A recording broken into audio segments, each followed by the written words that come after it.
how to switch to your business account from your personal or creator account.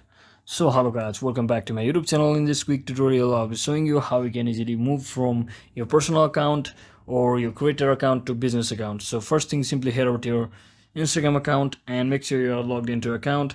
And if you have already created your creator account or personal account, just tap on this profile icon at the bottom of your screen, bottom right, and simply select this top right corner. There is a hamburger icon, and once you tap on this, simply scroll down until you see the option called creator tools if you have already been inside a creator account. So just tap on this from over here and simply scroll down and you can see the option to switch account type. Just tap on this and basically you can either switch to personal or business account based on your preference.